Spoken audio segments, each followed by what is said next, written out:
Welcome to This Explainer. For decades, Canada has been viewed by the rest of the world as this ultimate symbol of stability, safety, and just an all-around high quality of life. But today, well, the reality on the ground is starkly different. Right now, Canada is in the grip of a severe, exhausting, and compounding cost of living crisis. So over the course of This Explainer, we're going to do two main things. First, we'll define the core economic pressures that are driving these costs up. And second, we'll list actionable future solutions to see how the country might actually find a way out of this. Let's dive in. Why does everything feel so expensive? It's the tense, everyday question millions of Canadians are asking themselves right now. They're looking at their bank accounts at the end of the month and realizing that basic, everyday survival is just becoming incredibly difficult. And to be clear, we aren't talking about luxury spending here. We're talking about ordinary people realizing that the fundamental math of daily life simply isn't adding up anymore. To really understand the depth of this issue, we need to look at the three most immediate pain points hitting Canadians every single day. We have to start with the absolute shock of modern housing. To give you an idea of this sheer scale here, an average monthly rent of $2,400 in major cities feels completely impossible for a lot of young professionals and families. Whether you're in Toronto, Vancouver, Calgary, or Montreal, housing prices have risen so dramatically over the past decade that the traditional milestone of buying a home, it's rapidly fading into a dream. Shelter is the single biggest expense for literally any family. And when that baseline cost explodes, it sends these massive financial shockwaves through every other single part of a person's budget. Then there's the daily pain at the pump.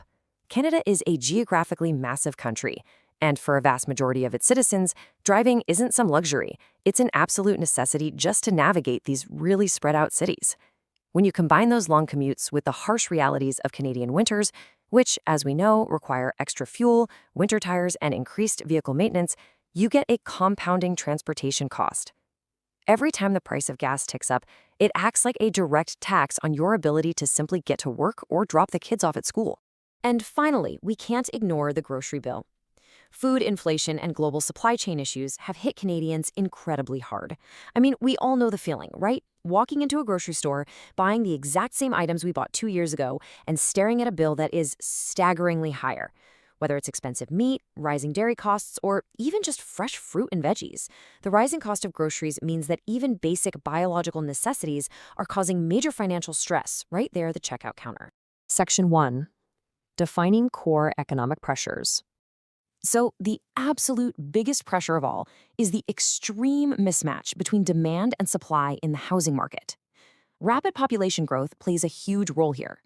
Canada accepts large numbers of immigrants every year to support economic growth and fill labor shortages, which drastically increases the demand for homes and rentals. But at the exact same time, there is a severely limited housing supply. Construction is bogged down by slow municipal approvals, really expensive building materials, labor shortages, and strict zoning restrictions. Simply put, there are far too many people chasing far too few homes, and that scarcity drives prices right through the roof. But the housing crisis doesn't stop at simple supply and demand. We've got to look at the multipliers. Over the last decade, real estate became a prime investment opportunity. Investors bought up multiple houses, condos, and rental properties, essentially turning homes into financial assets and forcing ordinary families to compete with wealthy portfolios. Add to that the debt factor. For years, super low interest rates encouraged Canadians to take on massive mortgages. When those interest rates inevitably spiked, the cost of borrowing skyrocketed. Now, as millions of Canadians face mortgage renewals, their monthly payments are literally exploding, leading to intense financial insecurity. Moving over to groceries, a surprisingly small number of major corporations absolutely dominate Canadian retail. And when a market is this heavily concentrated, you're left with extremely limited market competition to keep everyday prices down. Now, yes, Canada's harsh winters and global supply chain disruptions definitely increase the baseline cost of importing and transporting food. But the lack of robust competition means consumers have very few alternative options when those major players pass those costs or expand their profit margins onto the shopper. We also have to factor in the heavy tax burden. Compared to many other nations, Canada has a relatively high taxation system, which is designed to fund its robust public services. However, when you combine income tax, provincial and federal sales taxes, property taxes, and fuel taxes, it takes a massive bite out of whatever Canadians manage to earn. When the baseline cost of housing and food is already at record highs, this layered tax burden leaves families with very little disposable income left over at the end of the month. Section 2. The middle class squeeze. In the past, a middle-income family in Canada could reliably afford a house, a car, yearly vacations, and still manage to put away savings for retirement. That was kind of the unwritten social contract. But today's reality? It's a stark contrast. Those exact same middle-income families are squeezed right into financial instability. They're heavily reliant on credit cards and lines of credit just to bridge the gap between their paychecks and their living expenses. A really large percentage of their income now goes solely toward debt repayment instead of actually building wealth. There is a very dangerous gap emerging right now. Salaries are rising very slowly, while the cost of rent, transit, and urban life is just exploding. Most economic opportunities are concentrated in major cities, forcing young professionals to move there. But even with good, full-time jobs, they are feeling financially trapped. Their wages simply haven't kept pace with the cost of urban living. It's like they're doing everything right, but the finish line keeps moving further and further away. And this relentless grind leads to what economists call psychological inflation.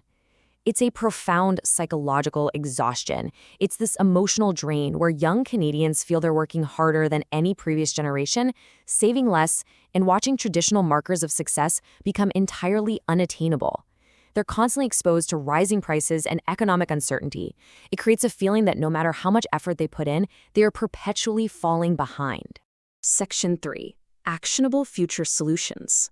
So, to chart a path forward, experts agree on several critical steps. First, Canada must urgently build more housing. Increasing the physical supply of homes is really the only long-term way to reduce housing pressure. Second, the country needs to improve overall economic productivity to stimulate stronger growth and naturally boost wages. Third, we need better, much more efficient urban planning and public transit so people don't have to absorb massive transportation costs just to participate in the economy.